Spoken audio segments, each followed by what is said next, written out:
Hardesh Sharma online classes में आपका स्वागत करता हूं। जैसा कि पिछली ऑनलाइन क्लास में हमने साझेदारों की पूंजी पर ब्याज किस प्रकार लगाया जाता है उसके बारे में जानकारी ली थी और उसकी कौन कौन सी विधियां हैं और उसके सूत्रों के द्वारा हमने उदाहरण और प्रश्नों को हल किया था। आज की क्लास में हम सीखेंगे आहरण पर ब्याज किस प्रकार लगाया जाता है।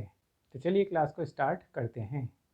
आपकी बुक्स का एग्जाम्पल 4 जो गुणनफल विधि को किसी दूसरे माध्यम से भी करता है, तो चलिए उसे भी सीखने का प्रयास करते हैं। स्क्रीन पर आपको ये उदाहरण दिखाई दे रहा है और इसमें राम, श्याम, मोहन व्यावसायिक सत्र में अलग अलग समय पर पूंजी लगाई और निकाली है। तो इसको गुणनफल विधि के माध्यम से किस प्रकार करेंगे।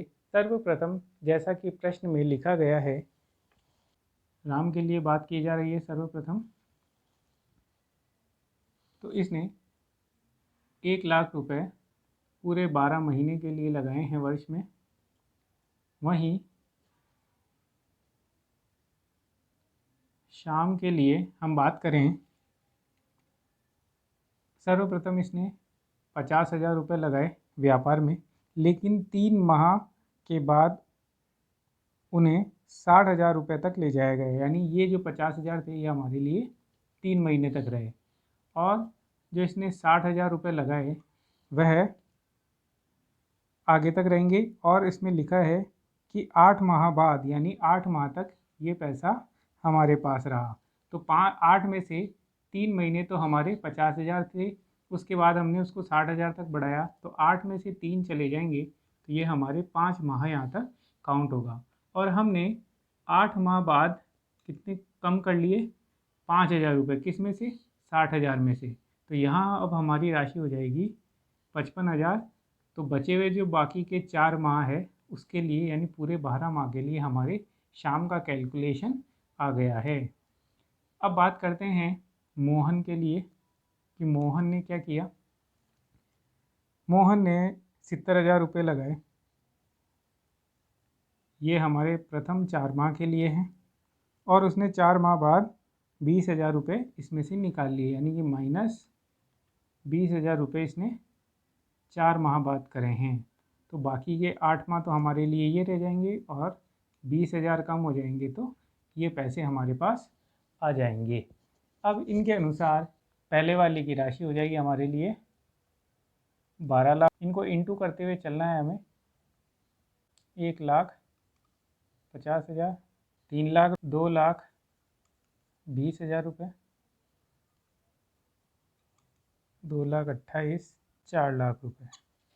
अब यहाँ पे आप देखेंगे कि ये तो राम के लिए था, ये तीनों अमाउंट शाम के लिए थे और ये दोनों अमाउंट मोहन के लिए थे। अब इन तीनों को इनके समूह में बनाएं।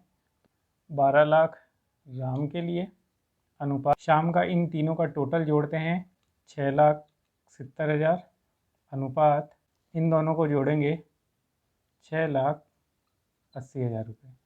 अब इसका राम, श्याम और मोहन का जो अनुपात है वह हमारे लिए बन जाएगा 120, 67 और 68। ये अनुपात हमने ज्ञात कर लिया है और इस अनुपात के माध्यम से ही हम profit and loss appropriation account के द्वारा जो लाभ है उसके बांट सकते हैं।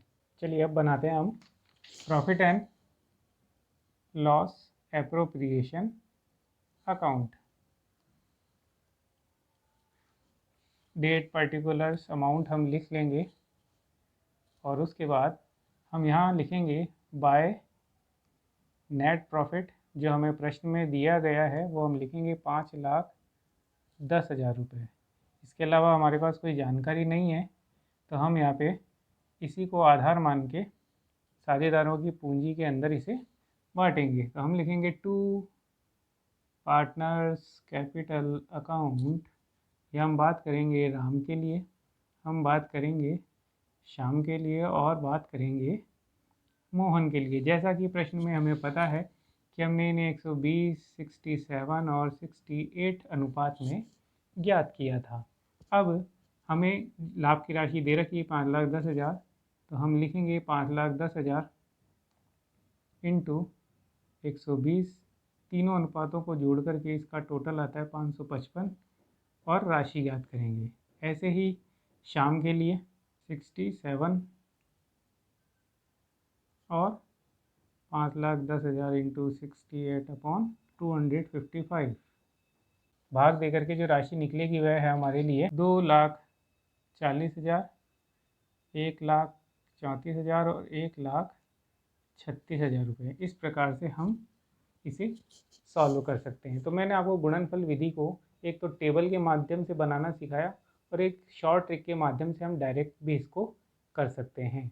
चलिए अब बात करते हैं साझेदारों के आहरण पर ब्याज किस प्रकार लगाया जाता है। हम यहाँ बात करने वाले साझेदार जो आहरण करते हैं उस पर ब्याज की गणना किस प्रकार की जाती है। देखो कभी कभी क्या होता है कि व्यवसाय में साझेदारों को अपने निजी व्यक्तिगत कार्यों के लिए भी व्यापार से पैसा निकालना पड़ता है। तो उस स्थिति में व्यापार जो है वह साझेदारों पर ब्याज की राशि वसूल करता है। तो ये एक तरीके से व्यापार के लिए आय है। हमारे पास मुख्य रूप से गणना करने की दो विधियां होती है, दो तरीके होते हैं। इनमें स्थितियां बताई गई है कि पहला है अनियमित तिथियों पर, यानी हमारी प्रश्न के अंदर जो तिथियां दी जाए आहरण की वह नियमित नहीं हो और उसके साथ साथ अनियमित राशि भी हो जिसका आहरण किया गया हो। यानी न तो नियमित तिथियां हैं और न ही नियमित राशियां, यानी समान राशि नहीं है, इसे हम असमान भी कह सकते हैं। यहाँ राशियों के लिए हम बात कर रहे हैं कौन सी, असमान राशियाँ जिनका मूल्य समान ना हो वह सभी। तो आप यहाँ ध्यान रखें। और दूसरी स्थिति है हमारे लिए कि नियमित अंतराल तिथि पर नियमित समान राशि का आहरण हो। यानी ये दोनों स्थितियाँ कहती है कि यहाँ पर अनियमितता है और यहाँ पे नियमितता की बात की जा रही है। तो इन दोनों स्थितियों के अंदर कौन कौन सी विधि है ब्याज की गणना करने के लिए। इसमें हमारे पास दो विधियाँ आती है प्रमुख। एक है हमारे पास सरल विधि, सामान्य सी तरीका और माध्यम होता है जिससे हम आहरण के ब्याज की गणना कर लेते हैं। गुणनफल विधि, जैसा हमने पूंजी पर ब्याज की गणना की थी उसमें जो दो विधियां थी सरल और गुणनफल विधि, औसत विधि, वैसे ही यहाँ पे गुणनफल विधि भी उसी प्रकार काम में ली जाती है। अब बात करेंगे नियमित वाली विधि में। हमारे पास जो विधि है वह एक विधि है और उसे कहते हैं औसत विधि। औसत विधि भी हमारे लिए तीन भागों में बटी होती है। पहला है मासिक विधि, दूसरा है त्रैमासिक विधि। आहरण तिथि न दी गई हो, यानी प्रश्न में आहरण की तिथि नहीं दी गई हो, तो इन तीनों के अंदर किस तरीके से आहरण पर ब्याज लगाया जाएगा वह हम सीखेंगे। तो चलिए बात करते हैं नियमित तिथियों पर अनियमित राशि का आहरण हो तो उस स्थिति में सरल और गुणनफल विधि में किस प्रकार ब्याज की गणना करेंगे। बात करते हैं पहला सरल विधि में। हमें सिंपल सा एक फॉर्मूला लिखना है। ब्याज की गणना करने का सूत्र है आहरण की राशि इंटू ब्याज दर इंटू माह दिनों की संख्या। दोनों में से कोई एक चीज़ होगी आपके लिए, या तो प्रश्न में महीने दिए गए हैं या दिन दिए गए होंगे, और उसके बाद बटे वह 100 ब्याज दर के लिए और इंटू माह के लिए जो आपको दिए गए हैं 12 माह, या इसके बदले में 365 दिन, अगर दिनों की संख्या है तो 365, माह दिए गए हैं तो 12 और ब्याज दर के लिए 100 लिखना है। और इस सूत्र के माध्यम से हम सवाल को हल करेंगे। अब बात करेंगे गुणनफल विधि। गुणनफल विधि के अंदर हमें एक फॉर्मेट बनाना होगा गुणनफल ज्ञात करने का, जिसके माध्यम से हम ब्याज की गणना करेंगे। इस टेबल में लिखा गया है आहरण की तिथियां। प्रश्न में जो हमें आहरण की तिथियां हैं वो कॉलम नंबर 1 में हमें यहाँ पे लिखनी है। उसके बाद राशि जो आहरण की तिथि के अनुसार जो राशि प्रश्न में दी गई है उसे कॉलम नंबर 2 के अंदर हमें लिखना है। और अवधि जो है हम जो कैलकुलेट करेंगे कि इस तिथि के अनुसार वो अवधि क्या आ रही है, जैसे अवधि माह में दी गई होगी या दिनों में दी गई होगी। अब ये जो माह और दिन की संख्या कैलकुलेट करते हैं वो हमें आहरण की तिथि से लेकर अंतिम खाते बनाते हैं, तो उसके अनुसार हम उसे कैलकुलेट करके ज्ञात करके उन माह की संख्या यहाँ लिखेंगे। और लास्ट में कॉलम नंबर 2 और 3 इन दोनों को गुणा करेंगे तो गुणनफल विधि हमें प्राप्त हो जाएगी और उसका जो मूल्य होगा उन सबको यहाँ लिख दिया जाएगा। इनकी टोटल लगाएंगे तो वह हमारे लिए बन जाएगी टोटल प्रोडक्ट प्राप्त हो जाएगा। और यह प्राप्त होने के बाद हमें आहरण पर ब्याज का एक सूत्र लिखना है, वो इस प्रकार रहेगा। मैं यहाँ लिख रहा हूँ, आप इसको नीचे लिख लेना। हमने यहाँ गुणनफलों का योग किया था तो लिखेंगे गुणनफलों का योग इनटू ब्याज दर अपॉन 100 इंटू 12, या तो 12 महीने हैं तो 12 और नहीं तो 365 दिनों के अनुसार उसका भाग देंगे। इस प्रकार से हम सरल और गुणनफल विधि को ज्ञात कर सकते हैं, आहरण पर ब्याज की गणना कर सकते हैं। चलिए इसकी कुछ एक्सरसाइज देखते हैं आपकी बुक से।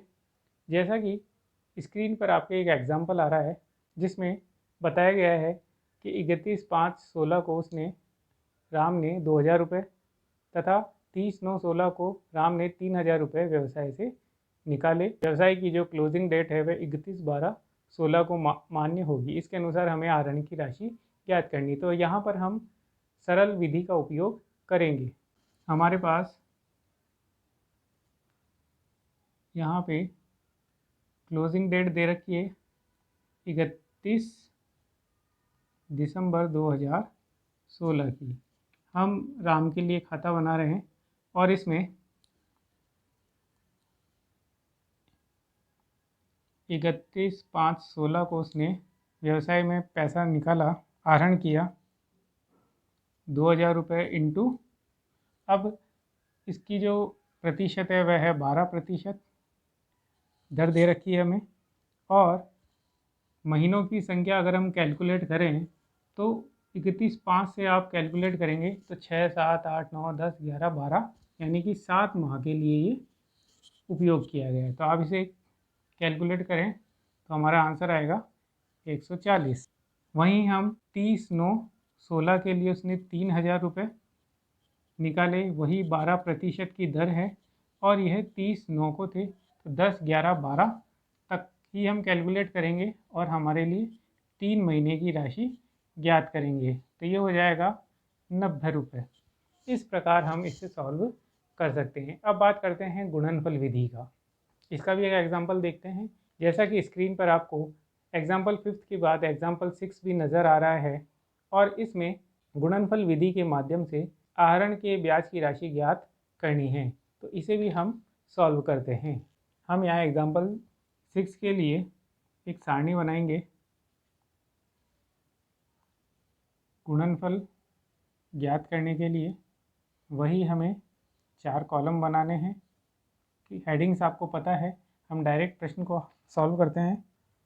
मैं यहाँ पे कॉलम नंबर लिख देता हूँ, आपको ध्यान रहेगा कौन कौन से कॉलम में कौन सी बात मैंने फॉर्मेट के अंदर लिखवाई थी।